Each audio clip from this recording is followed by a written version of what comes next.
Okay, so this is room 1, right? Staying in the main hall. This is room 1. Okay, quick roll call for the teams. OG, are you here? They're here. Oo. Oo, are you here? Hufflepuffs? Okay. CG, are you here? CG here. And CO? Here. Okay, so we're missing OO. Complete. OO? Opening Okay, opposition here. is here. Okay. All right. Before we start, let's just quickly go through the names and the gender pronouns for all teams in this debate. Let's start with opening government. You can introduce yourselves, speaking order, and then your gender pronouns. Okay. Hi, we're from Dangdut. My name is Anissa, pronounced as she, as the first speaker, and the second speaker will be Iksan, and he's a he. Thank you. Okay, thank you. Opening opposition. We're from opening opposition. My name is Joshua. I'll be the leader of opposition, and my partner Tata will be the deputy leader of opposition. My preferred pronoun is he, him. Her preferred pronoun is she, her. Thank you. And closing government.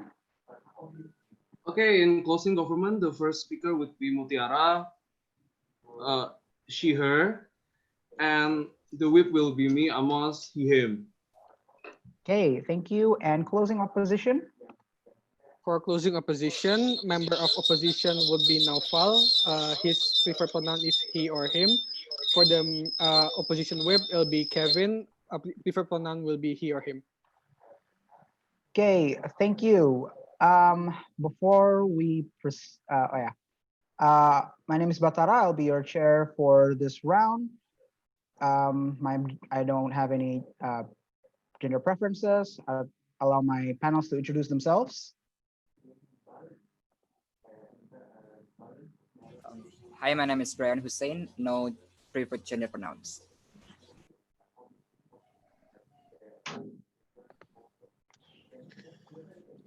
Hi, my name is Gio. Pronouns as he or him. Thank you. Hello, my name is Santo. My preferred gender pronoun is he, him, his. Thank you. Okay, thank you. Since we're done with the gender pronouns, since this is the main hall and we have a lot of audience here, please make sure to keep your mic and your video off so we don't distract the debaters themselves. Okay, without further ado, to open the case from, before that, because we need to ask the consent of the debaters. Do you guys want the video to be uploaded in YouTube, or you don't want that? Okay, we don't mind, but do we have to turn on the video? If it is possible, then yes, you should turn on your video during at least during your speech. Okay. I think I tried that in the previous round, and my connection was not really stable if I turn on the video. So, I will just use my audio if that's okay. Oh yeah, that is also okay. Thanks. So all the debaters is consented, right? are all the, it's okay. Yeah, Consent, but not camera on. Closing bench, consent. Closing opposition, consent, but for me, myself, I cannot turn on the video. I'm afraid for my connection. Okay, CG. I myself, I consent, but I also cannot turn on the video. Okay, okay. It looks like everyone's consented to be recorded.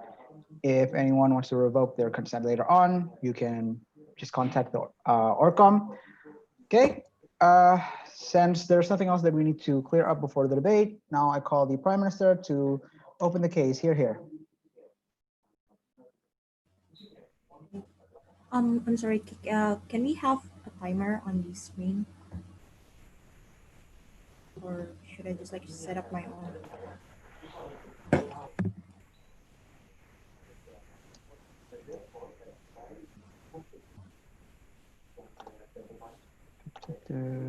Okay, hold on.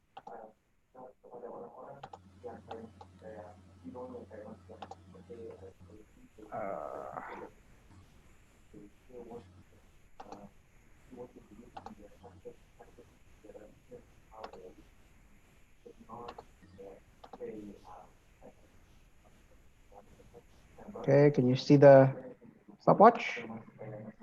It's still a blank tab. Okay. Thank you.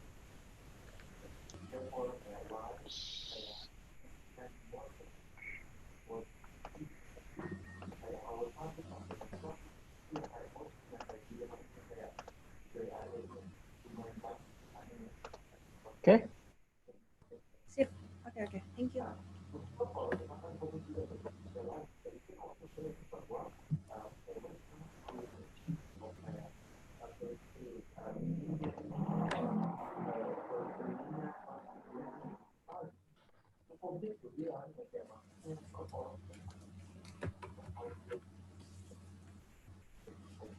I'm going to start my speech in 3, 2, 1. Ladies and gentlemen, the idea of marriage has been something that's very penetrated into our society so deep that it has made women and men, of course, to be to be co- to be to be chased by this idea. Now, ladies and gentlemen, what is the problem in the status quo? We think that the narrative of the marriage itself has become so penetrated deeply that feminists has to compromise and women and also feminists have to compromise their idea of independency. Now, as the opening government for today's debate, we would like to define the form of encouragement as and the form of encouragement for women to stay single and support them if they don't want to be involved in such in a marriage or institutional marriage. Now, why do we think this is justified? It's going to be explained into three layer of substantive in my speech. Firstly, on the narrative of marriage itself.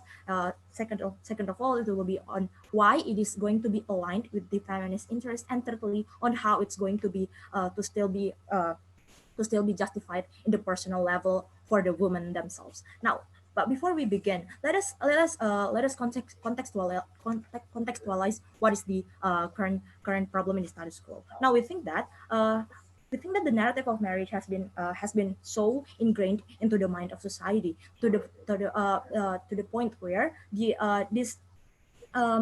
there's a lot of like sayings and imagery that comes into society that once you are involved in a marriage, your life will become fulfilled. When you become a wife of someone in a marriage, you will then live happily ever after, because then you have received your true love, or you have found your soulmate, and then you will nurture a family that is so loving, and then and then you will eventually fulfill your role as a woman. Now, we think that, ladies and gentlemen, this is something that we don't want to have in the status quo, ladies and gentlemen, because in marriage we have to understand that women are facing and even forced to do certain roles that they don't want to do in the very first place, ladies and gentlemen. They are forced to do, for instance, the domestic chores that they are not necessarily something that they want to pursue for themselves. Now, ladies and gentlemen, the roles in marriage are very the roles in marriage are very limited, ladies and gentlemen. We have to understand that it is still expected in the society that men and women have different roles, although these social roles are actually available for both of them. Now, so what happened in this context, ladies and gentlemen, women's movement become limited. They're restricted to do their something that they want to pursue. Now, sure, we understand that not all marriage or not all spouses and husbands expect you to do so, but the society still expect you to do so. So there's a very high pressure coming from them, ladies and gentlemen. Even for instance, your husband is a understanding husband who supports you to pursue higher education or to pursue higher job that requires you to not become a housewife. We think that because the society and even the family themselves are still expecting this will become something that's very hampering to the there's very hampering for the woman. Now, proceeding into my second substantive on why it is going to be in line, on why this motion is going to be aligned with the feminist interest. Now, we have to understand, ladies and gentlemen, the feminist movement has fought a lot of advocacies in their value. No, thank you. They have fought for the equal rights, ladies and gentlemen. The suffragists since the 19th century has fought for the political right to vote, and it's not until a long time ago that they finally attained that right. And then Ibu Kita Kartini, for example, has advocated for the right for equal education for women. And now the fight that feminists has to face is the equal rights in the workforce, ladies and gentlemen. Women has entered the workforce significantly since the World War I and World War II, and still even until today we are not receiving equal pay. For example, in the because the apparently the company thinks that the man is a superior counterpart. Now we think that, ladies and gentlemen, this is something that is this correlates into the idea of marriage themselves, ladies and gentlemen. When the fight we are now facing, when the fight that the feminists are facing right now is the equal rights in the workforce, we think that marriage hinders this process to become more progressive. Why we think that, ladies and gentlemen? Because as I've explained to you before, even though you have this willingness to, and you have this support coming from your spouse to no, thank you. We have this support to proceeding into higher career, for example. Your marriage still requires you to do so because of the expected narrative coming from the society. So, ladies and gentlemen, this is something that we think should not continue in the status quo, ladies and gentlemen. We have to maintain the progressivity the feminist has fought until for a very long time, and in which to achieve equal right for both for men and women. Now, proceeding into my last substantive on why it's going to be okay for the woman to have this motion. Now, we have to understand in the personal level, the diminution of this narrative will then provide women more opportunity to become independent. They have freedom for self-actualization without worrying having to work, having to compromise their own dreams and self pursue in when they're involved in marriage. We think that or not involved in marriage. Now we think that, ladies and gentlemen, something that most women try to achieve in a marriage is love, right? Now love can come even outside marriage, ladies and gentlemen. We think that women are too forced into the idea of marriage that they will receive affection in there, when it is actually something that they can also experience outside of love. They can still have a romantic partner without being involved and compromise their own ideas in the marriage. So, ladies and gentlemen, as the Prime Minister, I have explained to you on firstly the narrative of, on how harmful the narrative of marriage itself, and as feminists why it's still in line with for this motion to apply, and also on personal level on why it is okay. And as the opening government, we are proud to propose. Thank you.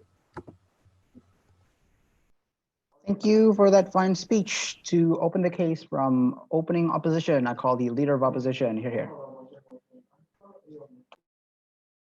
Am I audible? Clear. I'll begin my speech in 3, 2, 1. Panelists, we say as opening opposition that there is no urgency for us to encourage women to stay single, and that this narrative is actually going to harm the feminist movement as a whole. Before I move on to my points, let me give several independent rebuttals to what opening government has said. Opening government, at the end of their speech, last few seconds, I'm not even sure if that's counted because it's slightly over time, mentioned about the idea that, oh, they can get love outside of marriage through romantic partners. We say that there is no difference between a long-term romantic partner that you share a house with, that you have a child with, than a healthy marriage. Because essentially, all of the burdens that they are talking about is actually undermined by that statement. Their case is weaker for it because they say that they concede with us that having a romantic partner that's long-term with a family, let's say with split domestic affairs, is fine as long as it's not an abusive, toxic marriage. Opening opposition does not fight for a world where women are forced into marriages that are toxic, etc. We fight for a world where women are independent and women are not harmed by this narrative. I'll explain to you why that is harmed by this narrative in my arguments. The rest of my rebuttals will be intertwined. So before I move on to my first argument, because it's past 1 minute, does anyone want to engage my case so far? No one? Great, I'll move on. First argument on the idea of no urgency. 3 things here. 1, relationships are not inherently evil. 2, there is a more universal fight to fight and resources need to be devoted to that. And 3, this will fracture support on the ground. On the first idea, let's talk about relationships. They conceded already in their end of the speech that relationships are good, that social beings crave love. Marriage is just one of the forms of representation where people express that love through communion, through bonding, through a particular commitment that they make to each other, like a contract. No one is forcing people to get married. Under opening opposition, we are not saying that the counter to this is, oh, we're going to encourage women to get married. We're not going to do that. We're just not going to encourage women to stay single. We're going to encourage women to be women. We're going to encourage women to do whatever they want because they're strong and independent. They don't need to be told, oh, you can only be successful if you marry someone. Oh, you can only be successful if you don't marry someone. We don't want that. We don't want either end of the spectrum because in both ends of the spectrum, men are involved. We say that the success of women is not contingent on men's involvement in their lives.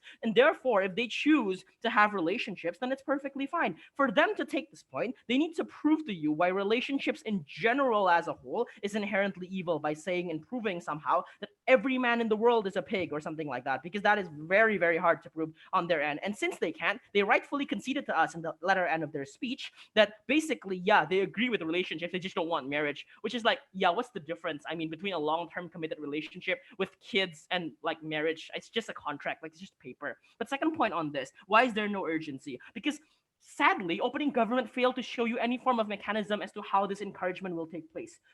We will fairly propose to you that most likely the kind of encouragement will come from in terms of like media, right? Raise awareness on social media, devote content, advertisements, stuff like that, whatever kind of social narrative you want to raise. It requires funding. It requires time, energy, budget, resources, which we say is not important. Exactly when opening government's prime minister says that the most important fight today is equal pay, which by the way was my POI, what is the most important fight today for feminism? It's not, oh, let's devote our resources into saying, women, you shouldn't get married, stay single. It's women, fight for equal pay. That's important. Women, fight for sexual assault laws to be legislated. Women, fight for equal opportunities because you don't currently have that everywhere yet. There are more universal fights to fight, and there are more important things on the ground for us to fight for that everyone can get behind and that resources should be developed to. Which brings me to my third sub-point of this context of no urgency, which is the fractured support on the ground. 2 things that I'm going to explain about fractured support. 1, the internal effect, and 2, the external effect. Internally, this is going to fracture feminists. Feminists who are in relationships are not going to back this narrative because it will make them feel less than. It will create a division between feminism, between single feminists and feminists who are in relationships. Mind you, happy relationships. This is going to fracture the feminist movement even more. But more importantly, it's also going to reduce the feminist movement's traction because externally, conservative women who still to a certain extent buy into ideas that they've been raised with are going to think that, oh, this is not something that I can opt into because they're not only fighting for basic rights, they're also fighting for so many little things. They're nitpicking everything. They're nitpicking my way of life. I can't opt into something so ridiculous because it's so far-fetched away from what I was raised with. It's going to prevent conservative women from opting into feminism because they're going to think, oh, this is liberal agenda. It's not for me. This is not for all women. This is just for liberal women. Well, liberal women are going to basically move forward with it. So basically, this is going to cause a split on the inside and on the outside, and that causes fractured support. But why is fractured support important in this debate? Because unity is the prerequisite of all the success that minorities can get because democratic countries require majority fight. Therefore, unity is a very important thing. And also, the idea of all of this urgency, the main point of this is that it's not urgent. And if this is not urgent, then they have no case. But let's talk about the second argument, per se, that this is super urgent. Let's say they prove that this is super urgent. Why is this extremely harmful? Three things as well. One, this creates the narrative that women are only independent without men.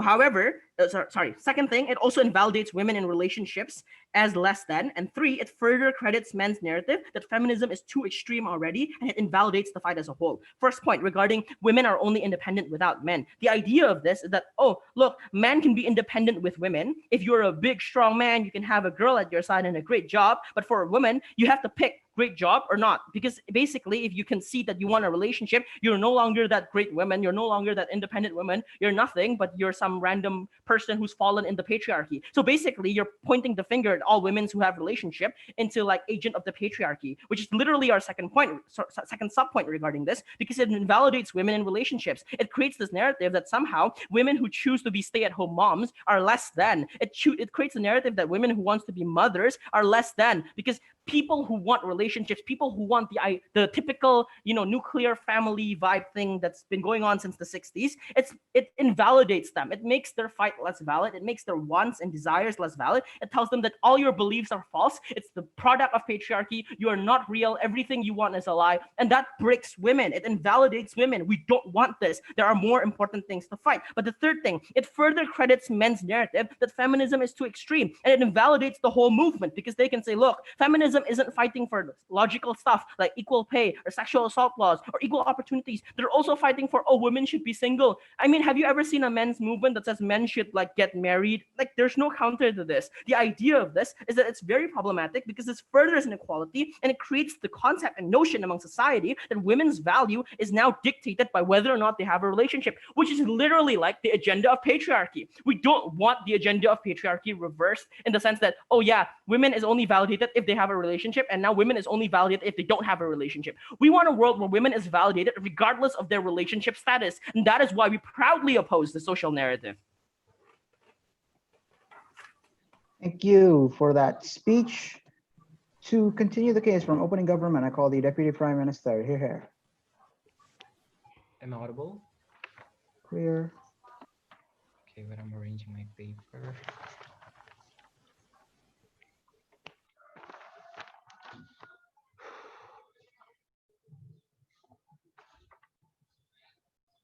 I'm gonna start in 3, 2, 1. Just like men are asked not to marry until they become successful, just like men are told that, okay, you have to postpone marriage until you have a lot of money, until you have some level of independence, we think that it is also justifiable for women to have this sort of umbrella as their protections from the societal narrative that exists in current status quo, ladies and gentlemen. We see that in current status quo, a lot of independent women, a lot of women who are trying to pursue their dreams are unable to do that because they're always asked to be married, that you are incomplete if you are not married, ladies and gentlemen. Thus, this is the kind of people that we want to protect under our side of the house, ladies and gentlemen. Understand that this is a debate about forcing women, to do married, for example. We think that yes, if women want to marry because of survivability or inherently see it as their goals, then do marry, ladies and gentlemen. The one that we're going to be protected is in here is a strategic people that are want to pursue their dream, ladies and gentlemen. It's so unfair for them to say this works in this context, ladies and gentlemen. So I think that if these people are already married anyway, I think they're not a full fighter of feminism anyway, right? So it just because they really love to stay at home or just raising children and feeling happy with that submissiveness. I think they weren't people who actually have less time to actually prove themselves and actually are happy with their condition and have some level of fulfillment under their life. The one that we're going to be addressed in here is strategically women who are trying to continuously or having who have a little bit of dreams to pursue, ladies and gentlemen. So they say that their side of the house is just contract. We don't accept this contract, ladies and gentlemen. This contract is exactly something that chaining woman, ladies and gentlemen. We prefer women to, for example, having some sex buddy or some, like, for example, one night partner, ladies and gentlemen. We think that it's actually really also limited. This sexual liberty is actually also limited by the narrative that you should marry before you have that, ladies and gentlemen. In my speech, I will answer to you why this is going to create counter narrative for the community and how it impacted the woman and it impacted this feminist movement as a whole. Firstly, I think there's a narrative in current status quo, ladies and gentlemen, that marriage is the ultimate goal in life, ladies and gentlemen. That woman should be a mother before they are considered as a woman, ladies and gentlemen. Your womb, for example, your womb will be expired if you're not married for too long, ladies and if you're married for too long, ladies and gentlemen.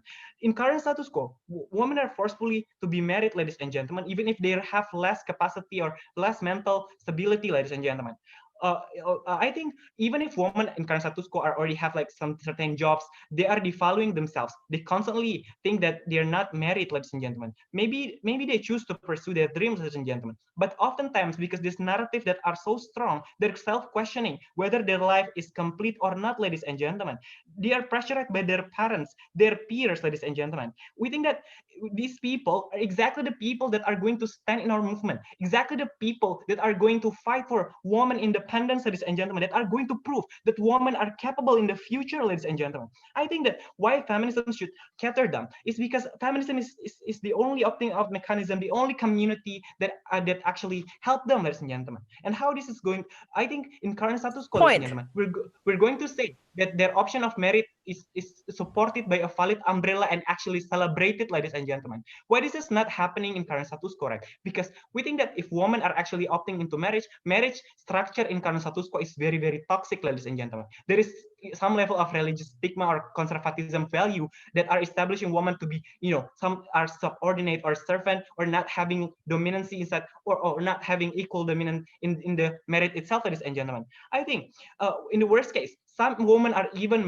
getting forcefully to, they having mental damage because of their merit, ladies and gentlemen.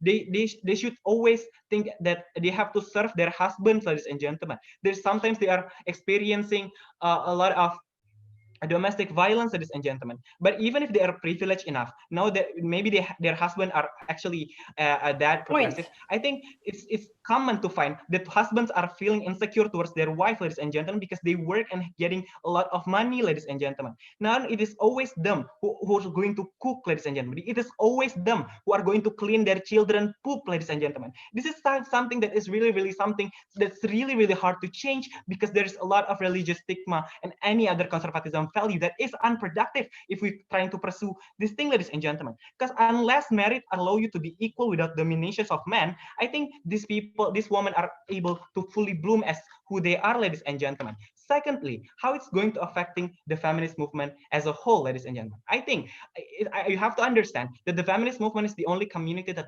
support them. It's the only community where they are feel comfortable with such options. Feminist movement is so important in this case, ladies and gentlemen. And how their proposals are going to hamper all the progressivity that feminist movement are having in current status quo. I think feminist movement are already imposing a lot of money for giving women an education, ladies and gentlemen. Rights for women are reaching momentum to the extent where there's already significant rising in women representatives in politics. We continuously voicing out for women representatives in industry sectors or engineering and etc., ladies and gentlemen. The thing with their proposal is that we're going to constantly losing human resources. We're constantly losing this progressive woman who want to marry, who actually opting out and want to are actually choosing merit because there is a dominant narrative that forced them to do so, ladies and gentlemen. I think this women are actually the strategic field, ladies and gentlemen. All the improvement by feminist movement are currently reaching a culmination,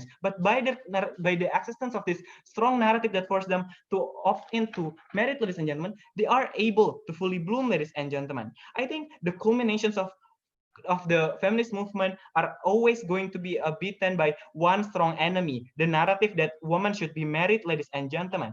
I think that this narrative is actually self-devaluating and make us lose power in current status quo. Less women are able to represent women, to say that they are independent, to prove this to the society that they are actually, that women are actually also capable, ladies and gentlemen, because they always forced to be married. But even if they married, ladies and gentlemen, even if they still going to be productive, it's in merit, but it's going to always be a lot of mental damages or a lot of reductions in their productivity, because they have to carry children, because it is always them who have to clean these children's poop and whatsoever. So I'm proud to propose this motion. Thank you. Thank you for that speech. To close the opening half of the debate, I call the Deputy Leader of Opposition. Here.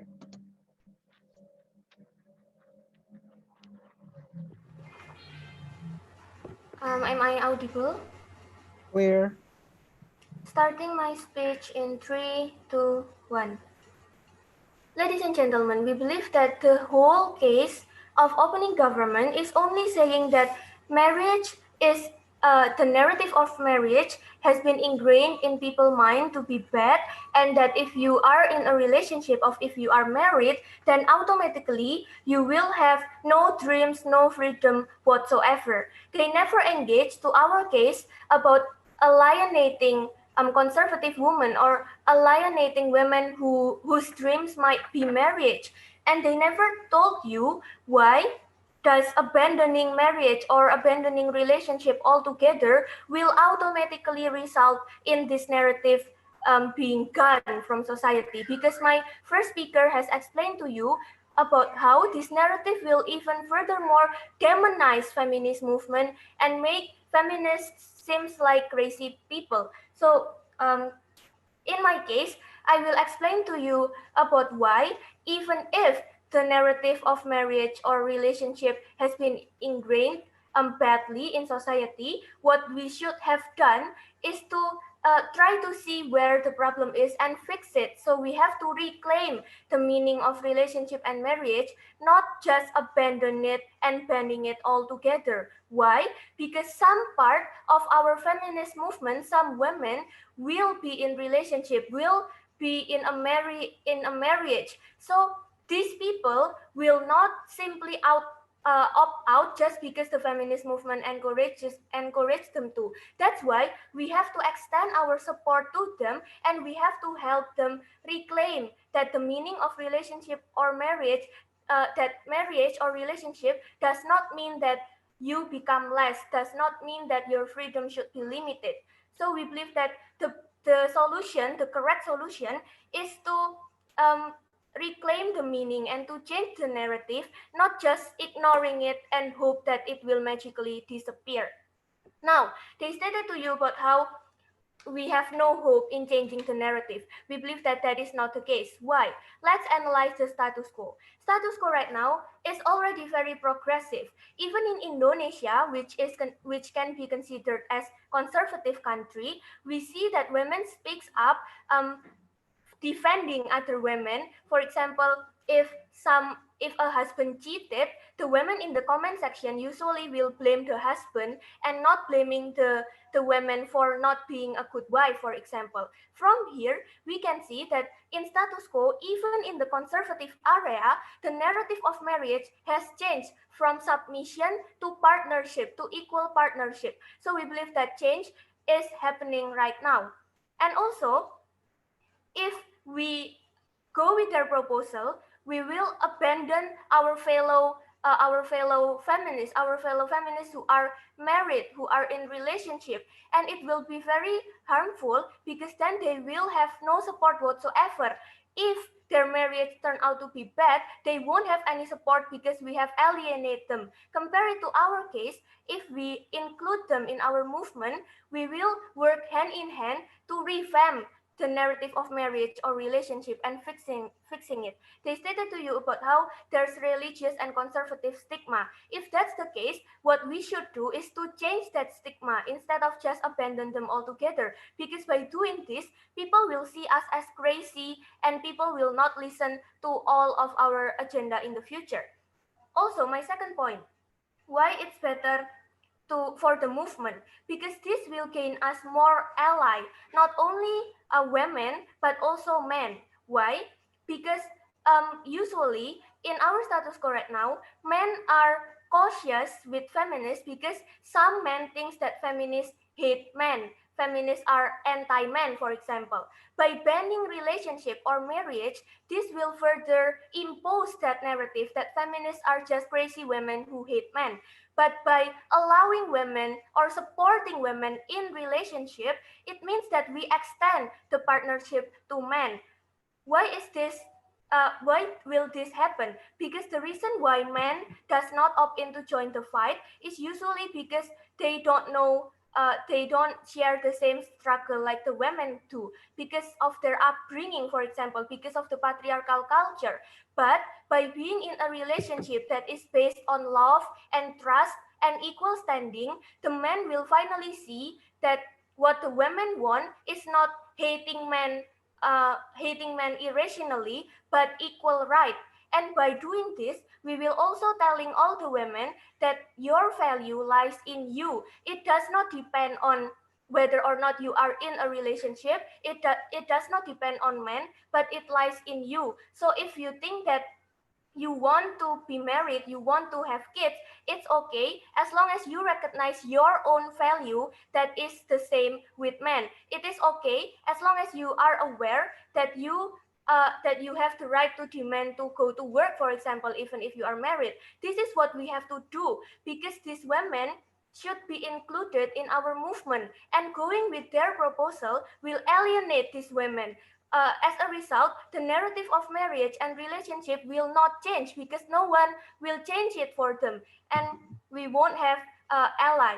Alienating women is dangerous because it will limit our resources and human resources to further our movement. But by embracing all women, in relationship or not, we have more manpower, we have more unity that can push for issues that are more important, like equal pay or law against sexual harassment. So we believe that it will be more beneficial for the movement.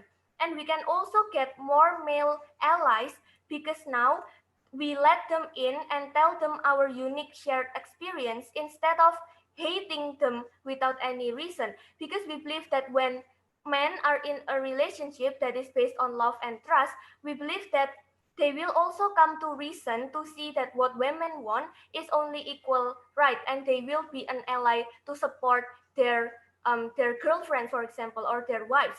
So we believe that it will gain us more ally at the end. But let's take the worst case scenario. What if the relationship is bad? If we include them, we can support them and show them their value so that if the relationship become toxic, they can go out because they will still have us, the feminist movement. But if we abandon them, they will have no one and they won't have any opt-out mechanism if the relationship become toxic. Very proud to oppose.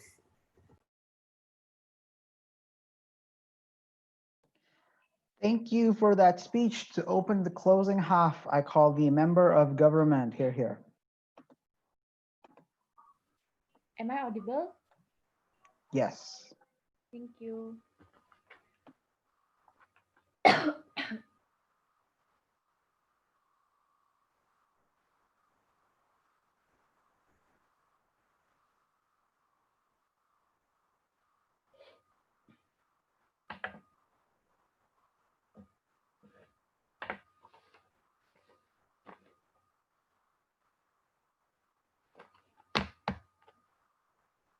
I'm going to start my speech in 3, 2, 1. What's going to differ closing government with opening government is that instead of explaining like opening government regarding how marriage is bad, it is oppressive to women because it limits women to certain roles, therefore they should never get married. The choice to get married is not legitimate, and we should just demonize people who decided to build romantic relationship. Closing government is going to be the only theme in the government bench that supports the idea of choice feminism with this kind of narrative. What do I mean by this, right? We say that any woman's choice is legitimate because the idea or the value of feminism is to empower women, and we believe that every woman have different ways in or places in where they find empowerment to begin with. Some women find empowerment by staying at home as as a full-time mother and full-time housewife, for example, but other women might find it by becoming business CEO and so on and so forth, right? But we're going to provide to you and analyze to you that all of these women is going to be only protected by the prerequisite of you giving the narrative of staying single to balance the narrative of marriage as an expectation to the society. And we're going to prove that for all the choice that is woman actually wants to become CEO, to become stay-at-home mother, is going to be respected regardless of their status, exactly just like what opening opposition concerns. We got this debate, right? But few clarification for the case of opening opposition, because we say that it's kind of strange when they say that they want to invalidate this issue altogether because it's not unique. What they want to pursue is things like jobs on equal pace and so on and so forth because it's more quote unquote logical. No, thank you. Success is, and they want to fight for that and so on and so forth. We say that exactly this problem is very unique and very important because success is highly contingent into how people actually see your success, right? For example, you might think that you're successful because you already get a good job and you have equal pay and so on and so forth. But some people might see that this is still not a success because you haven't still managed to nikah, or people still ask kapan nikah and so on and so forth. There's still this expectation that makes it harder for you to enjoy your success, to indulge in your the fruit of your hard work and so on and so forth, which I will explain later in my argument, right? One analysis that I'm going to bring as the identity of closing government. Why this narrative is very urgent and very beneficial for all women to begin with, right? Like I said before, the interest of feminists is that they need to push for a woman empowerment, and how they chase this woman empowerment by changing the paradigm of society into how they see the roles of women and how women can succeed in society to begin with, right? And this kind of narrative is important and very urgent to be justified and to be conducted in society. Why is that so? Because you need to understand that in one person's life, they don't only live by one narrative. Even if there is going to be narrative that staying single is very good and very encouraged, there is still going to be another narrative that is more rampant and more dominant, which is marriage as an expectation. Marriage is the standard and pinnacle of success and so on and so forth, right? This is why it's very dangerous if there is no counter narrative for this kind of teachings that happen in the society, right? When your community is so marriage oriented, whether you're actually in a very liberal or even conservative country, but your community is exactly as toxic as that, right? We say that this narrative of staying single is exactly the one who's going to help balance the teachings or narratives of marriage as an expectation, right? Because at the end of the day, if there is no the balance of narrative like this, women will also no, thank you. Women will hear only one narrative, which is the dominant and rampant narrative that marriage and relationship is the number one thing for you. You need to opt into this and so on and so forth, and there is no counter narrative. This directly engaged to opening opposition's case regarding that, well, no one is going to force you to marry anyway. So of course, that is your choice. No one is holding you at gunpoint to get married and so on and so forth. Yes, exactly. There is no one is forcing you to get married, but there is exactly because this societal value is like what they say, it's very internalized and it's very rampant, and it's very dominant. It changes the calculus of women into prioritizing marriage over anything else and so on and so forth, right? Two analysis in this debate. For women who wants to pursue romantic relationship, it's going to be bad for them. Why is that so? Because it's going to be likely for them to blindly follow anything that is relationship based, have less rationality, have less, a good calculus into how they analyze their relationship to begin with, right?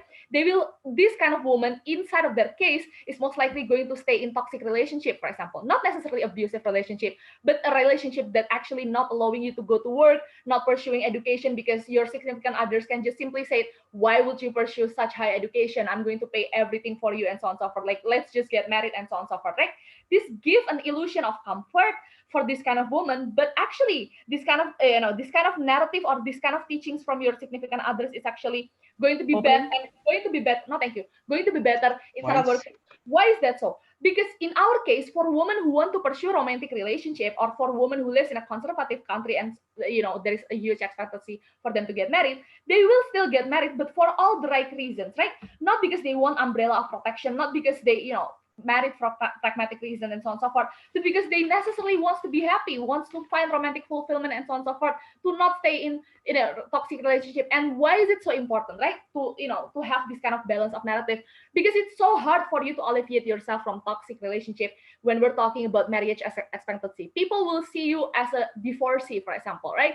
No matter how successful you are, if you're failing in your marriage, you're going to be seen as a failure in your life and so on and so forth, right? That is exactly why, in our case, this kind of narrative of staying single is actually the one who's going to filter, who's going to make the woman question and their choice to get married and so on and so forth, and leave if they think that it's no longer giving them romantic fulfillment and so on and so forth. So if opening opposition wants to reclaim the meaning of relationship, that is exactly what's going to happen under our case. We're going to be the one who reclaim the meaning of healthy relationship and actually having your partner as a significant other instead of someone that you can dominate over as a significant others, right? But to the more important analysis, right? Second analysis for women who are actually not wanting to pursue romantic relationship, women who are independent and find fulfillment in becoming CEO and so on and so forth, right? We said that this analysis is also important because this woman is the most vulnerable actor. Why? Because they are the one who doesn't have any safety net. They are working for themselves, they are working by themselves, and they don't necessarily have significant others to help them when they fail and so on and so forth, right? And they are mostly attacked by the society because they decided to not pursue romantic relationship. This directly engage with opening opposition's analysis regarding fighting for equality, equal pay, and so on and so forth. But we say that fighting for that, the prerequisite for fighting for that is when you fight for this to begin with, for staying single to begin with, right? Because as long as there is no narrative that staying single is okay and you don't teach society that staying single is okay, even no matter how successful you are, you're going to still feel bitter about your success anyway, right? You cannot never fully enjoy your success at the end of the day, even if you already have equal pay and so on and so forth. You will still be insecure anyway because you will see yourself as a failure of a woman, that you cannot marry, that you're not happy enough, that you cannot fulfill societal expectation and so on and so forth, right? But comparatively under our side, it's going to be easier for them to focus on themselves and their self-development and feeling less guilty just because they cannot establish relationship.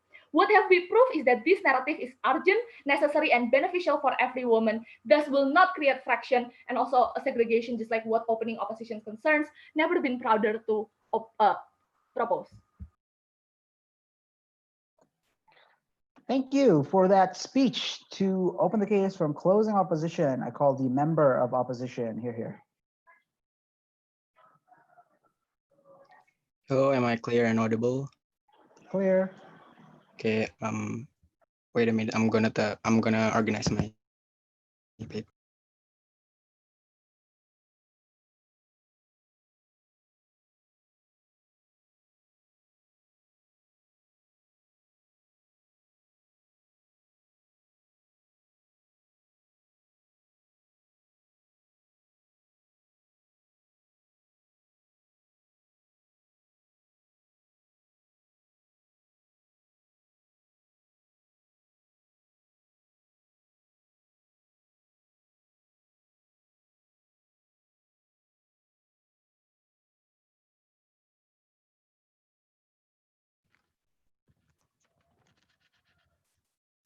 Okay, I'm gonna start in 3.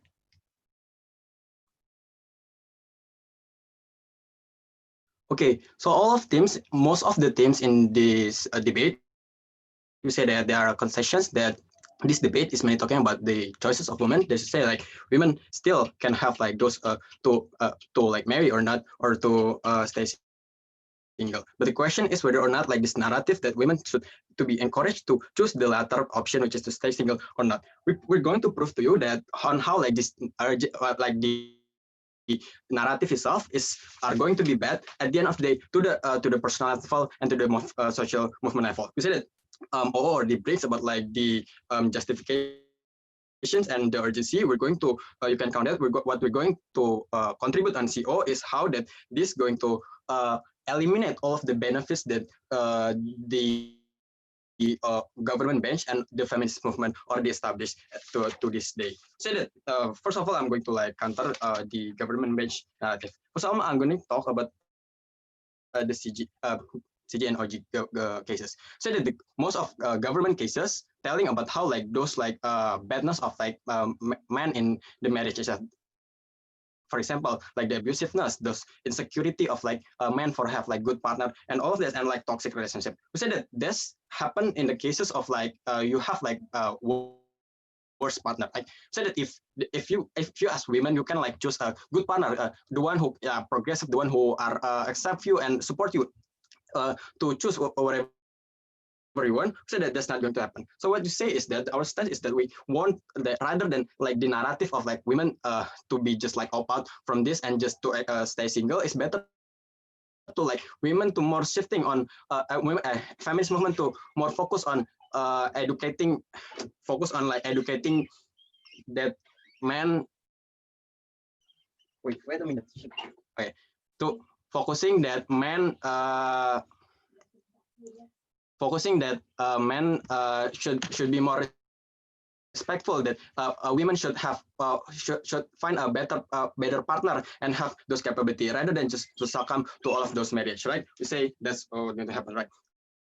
So but let's also but also talking about like the badness, if we, even though like you have like good partner and all, you're going to have like those disadvantages. They say like you're going to like have compromises and you don't have those sexual liberty. Two things to say on the compromises. We say that it's fine to have like women to still like have a compromises because it's a mutual benefit, right? They should say like if like you have like good partner who support you to be like a top lawyer or all of that, but you need to like to have also share your love, we say that that's fine because discount on the benefit of like you get those like attachment, emotional attachment when you are tired of as lawyer, when you are tired of like as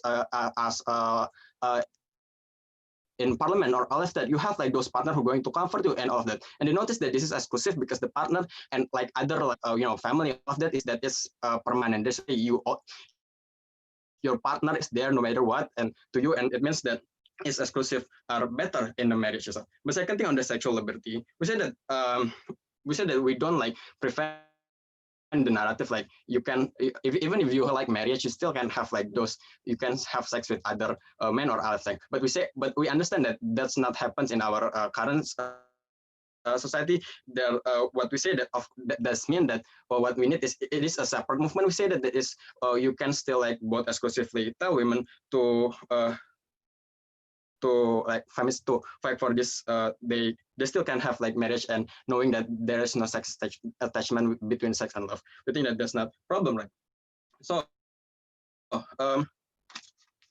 moving on to my argument. So there are three things that I'm going to talk. First on the two big umbrella, on societal harms and the movement harms. First on the societal harms. First we say that the bad things of this is that it demonization of men. They say that it's going to create the more gap of the between men and women. Or already brings the argument this about the gap, but on the premises that men ignorance, like men doesn't know like women want, right? But what we say that what happens is that the demonization of men, because let's take a look how this encouragement and this narrative will spread, right? Say that the encouragement within like in social media is like when the narrative that if you are married to man, you're going to be feel hampered. If you are married to you have choose, if you choose to marry, you're going to compromise so much things and you cannot to be those high achievement. So that this comes at like women men seen as a very hampered figures and someone who are evil that don't want have like the supporters of women. So it is bad on how the demonization of men.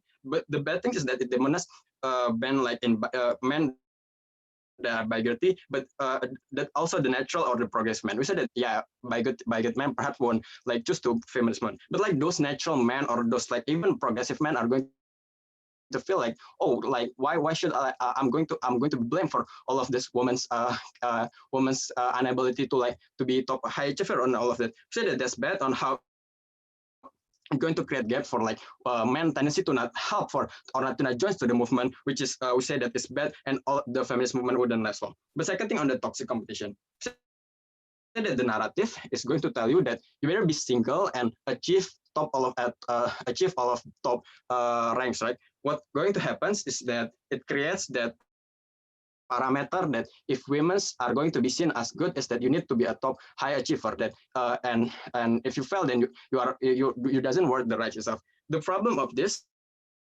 is the addition like women need to like top high achievers, and without the help of men, and men are going to like also like getting higher the top rank itself and just compete all of this to prove that whether or not we should whether or not we don't have each other gender, and whether or not that we can better if we don't marriage and hamperness of those evils of men. Is a toxic competition, right? It's better in our side when like those like have the understanding, the movement are more on how that men should be more supportive and all of that, and that women are when men are more supportive, not having like toxic competition. So that the bad of this is that if they fail, of course they're going to be more shame, because imagine like if you choose to single on the premises that you want to have like more high achieving, but on the externalities there are much that makes you fail, you're going to have it more shameful, right, from the man, right? Like you already choose opt out to be a single but still fail, you still cannot go to like those vacancy and all of that, and it means that like those women are incapable to begin with, which is this narrative is very bad on how the proofness of men. But lastly, on the heart of the movie, it's bad because it's going to shift him the betterment. Because like those like campaign that to educate men that they shouldn't be abusive, they shouldn't have those insecurity and those conservativeness is going to be more shifting that, oh, that's not something going to be fixed. You better to just better to be just alone and stay single. So rather than so the feminist movement that's going to be happen on their side is they more focus on just to be being stay single rather than fixing the root problem, which is all of those conservative and bigoted. So very proud to open a case of CO. Thank you.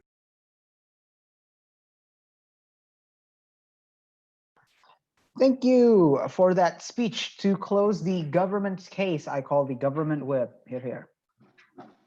Audible? Clear. Okay, cool.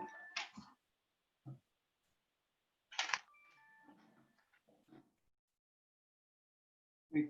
Let me find my stopwatches. Oh yeah, there's already a stopwatch on the screen. My bad.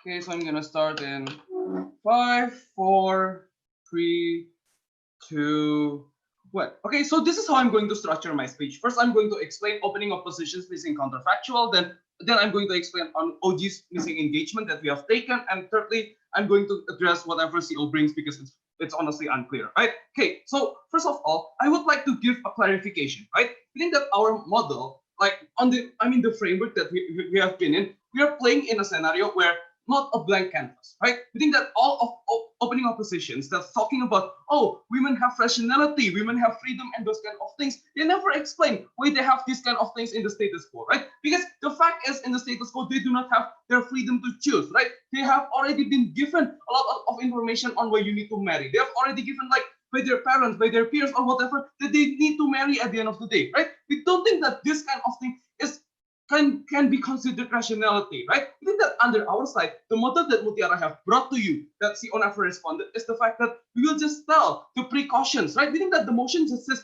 discourage people to not, to just be single, for example, right? We think that this is the model that we want to take. We want to We want to discourage people in a sense that we can say that there are also other things that you can prioritize. Right. There are certain consequences and those kind of things, right? We think that this is where under their metric of people being rational and people actually free, we think that the precondition of this is people to actually know the consequences of their actions, the consequences if they opt into relationships and those kind of things, right? That is exactly when rationality and consent matters, right? In OO's metric. But we think that what's better under our side, not only that we fulfill those kind of metrics, we will also say that our side have the benefit that women will be more cautious for them if they want to opt into marriages, if they want to opt into things like relationship or those kind of things, exactly that these people will be more rational. They will choose better partners, for example. No, I'm not taking any POIs, right? Okay, so they will have like better partner, for example. They want to make sure that those people are good people. They want to make sure that that's exactly their goal. That's exactly why the harm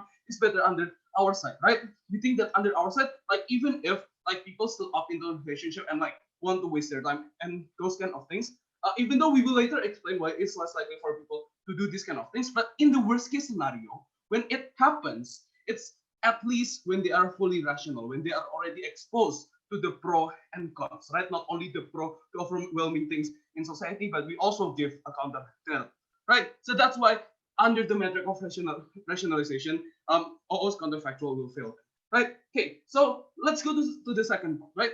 We think that OG misses to engage this kind of things. Okay, so the first thing is they're trying to say that we will have less followers, we will have less split, for example. We think that the precondition that they said that this could happen is because we no longer have a universal value, but it's not wrong. It's not true, right? We think that feminist movement stand for a lot of values, and under our model that we have said, we say we can give the reason on why they need to stay single, for example, or encourage single life or those kind of things, right? Because we can say that you need to fight for better universal values. You need to, for example, do hard work, for example, and not waste your time in order for you to get into the future at the end of the day and be a model minority. This is how we are still uniting people, right? Uniting people that, hey, there are still a lot of things that are happening, right?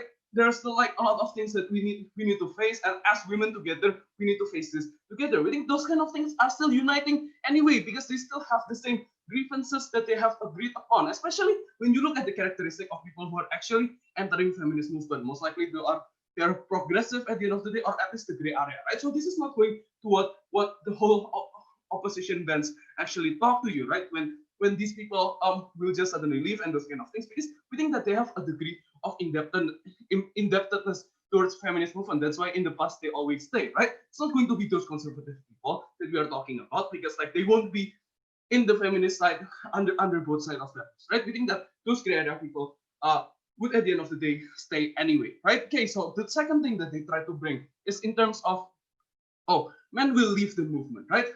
We just do not think that this is going to be true, right?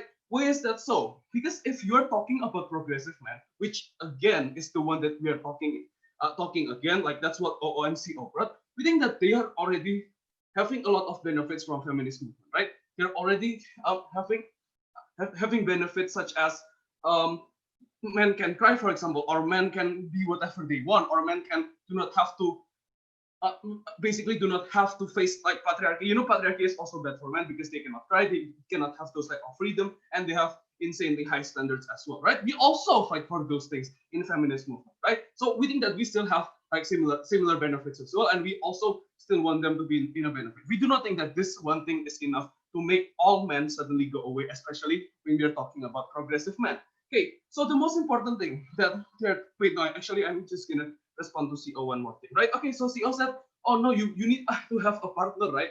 In order for you to, for example, go home from work and you have, for example, people to talk to your grievances. We do not think that this is urgent, right? This is not urgent because you still have a lot of things. You still have friends. You still have like feminist friends as well at the end of the day, right? We are a movement that also is a place for you to channel your own grievances. I don't get why the best way for you to get this kind of thing is meant, right? In that's all the A minus that it needs, right? Okay, so I think that the last metric that they said is that we need to fight for universal values, right? Equality in oppositions. But how do we achieve this?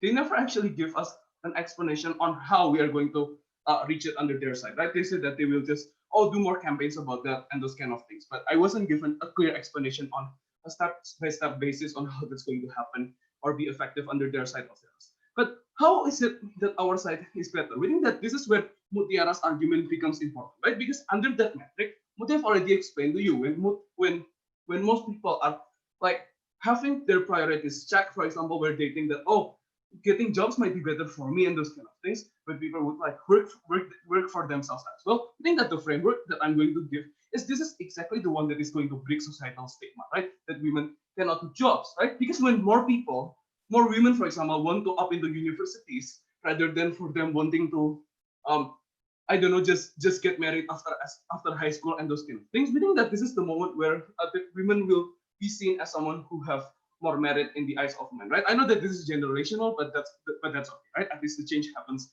in the future when many people after graduating university, like maybe getting good scores, maybe getting more jobs, exactly because of this. This is like the moment where the society is going to have more equal seeing women as well, right? Because they know that women can also graduate from these places. Women can also work in good places as well, like people in STEM. This is exactly the reason why opposition's metric will also be fulfilled under our side. We proudly propose.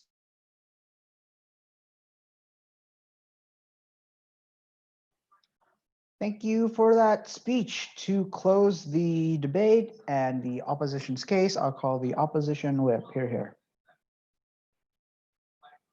Am I audible? Clear. Okay, just let me arrange my paper for a second.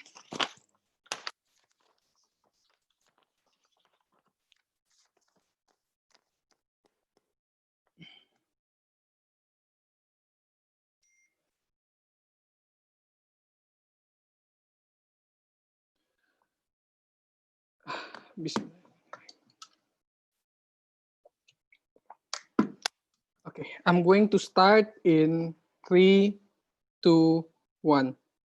Panels, let me question the model of both opening government and closing government, right? Because they say that, oh, we want this narrative to be only be a counterbalance. But then the question hinges in this debate. How is the effectivity of this narrative able to become a counterbalance, right? Because we say that if OG and CG are the portrays to you that these kinds of societal values that you have to be married is very entrenched in society, that everyone revolves around these kinds of value, then what is the likelihood of you being able to spread this value in the end of the day, right? We see that that question still hinges in the end of the debate that needs to be addressed. So before moving on to my speech, just one independent response is the case of closing government, right? Because they say that, oh, feminist movement will still unite because you will still have grievances. To an extent, maybe we have the same grievances, but you have to understand that the reason why these grievances only could unite until the feminist movement starts to threaten the personal interest and the personal livelihood of these people on the ground, right? You have to understand that the reason why right now in the status quo, there's an actual fracture, for example, white feminism, black feminism, intersectional feminism, and so on and so forth, is because of feminists have their own agenda and different understanding of what feminism should be. The moment once we actually entrench these kinds of narrative, we see the fracture happens, you need to negate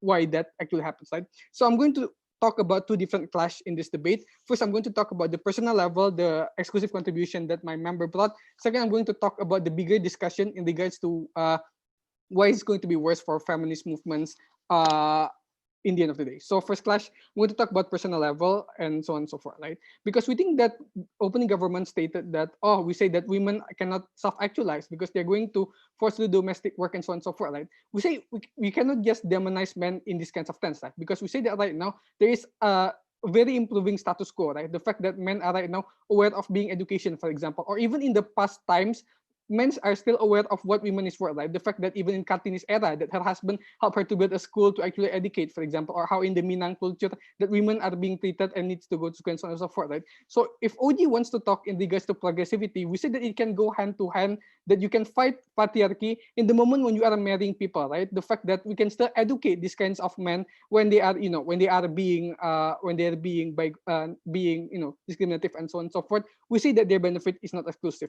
But this is the important, right? Why self-actualization happen better in closing opposition, right? Especially for the people who pick to marry, right? Because we say that most likely when people who pick to marry, for example, right, we say that support system that happens is different from friends and everything and so on, right? Because you have to understand that exactly when women, especially those in the conservative area, needs to, are fighting patriarchy every day, that they have to, deal with the discrimination that happens from men who are bigot, they need a support system that does not judge them. And most of the time it happens from their husband, for example, right? The fact that their husband is the one that gives them the benevolent sexism and protection that actually gives them the love and need that they realize in the end of the day, right? We say this is different from friends because of the level of emotional attachment and marriage can give to you. But I'm going to go to the second and the most important clash in this debate, right? Why is it going to be why is it going to be worse for feminist movement in the case of government, right? Because we say that government wants to cater to only people who are fighting for this movement. We say this is unfair, right? Because we see the people in both government benches who can benefit from these kinds of counter narrative in the end of the day are those liberal women who has a choice in the end of the day, right? Who has the chance to reject the narrative and pick to be single, right? Because if CG's exact model that the conservative is so strong, then how does women on the ground who has no ability has to reject, right? Because you have to understand that there are people and women who are still marrying for their livelihood. The fact that they come from bottom or lower class, for example, that they need to marry in order to make sure their family or themselves are being able to sustain their own livelihood, for example. This is important, right? Because most likely in the government of the house, you are going to demonize men, you are going to force them to climb up the ranks of this capitalistic and patriarchal world alone, for example, without any challenge or without any help. For example, on a position we still can climb even better, right? Why? Because most likely, even if you have to marry to go up these kinds of stair, to go up the class and so on and so forth, it happens better on our side of the house, that they can sustain themselves in order to fight patriarchy day by day, which is the prerequisite for the benefit of the fighting that comes on government's entire bench, right? For example, right? But second, we agree with opening opposition. This is very counterproductive for feminist movement, right? But we're going to take the worst case scenario, right? What if government's proposal actually work, right? Let's say that that suddenly that people are going to start being single, for example, that and so on and so forth, right? We say this is also harmful for feminist movement and all of women, right? Why? Because most likely the parameter of success may come from you being able to actually self-actualize yourself to the level that you could be the highest in, for example, right? The fact that you're going to compete to become a CEO, for example, with other women. But you have to understand that most of the time, this will actually lead only to toxic competition, like what my member explained, right? This is important. Why? Because most likely it creates even fracture between the women because they are going to be much more self-interested. If you're going to push the narrative that you have to, go to job every day, for example, that you have to men does not that you can only define yourself by your only hard work, for example, right? We say this is very harmful because in the end of the day, you are going to hurt these women because they are going to compete very hard when you do not know what actually happens to them. The comparative in opposition is simple, right? The fact that people are going to be able to choose whatever they want. We say that actually happens, right? The fact that, oh, it's okay for you to marry, for example, because in the end of the day, you are going to be okay because that's your choice and that's choice feminism, something that closing government actually glorifies. Two more engagement against closing government, right?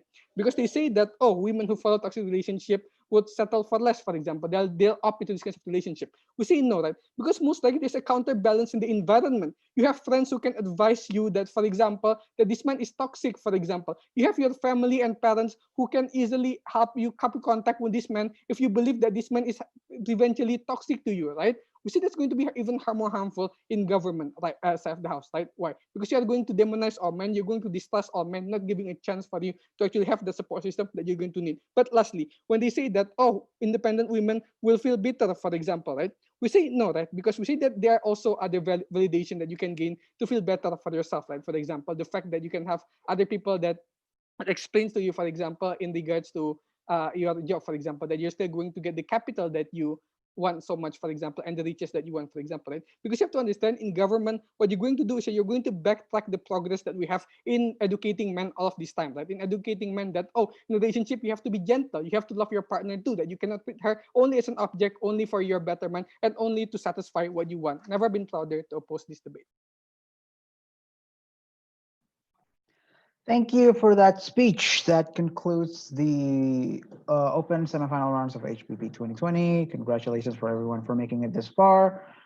Yeah, that's the end of the debate. Now the judges and I are I think we're gonna be assigned to a breakout room to have our discussion.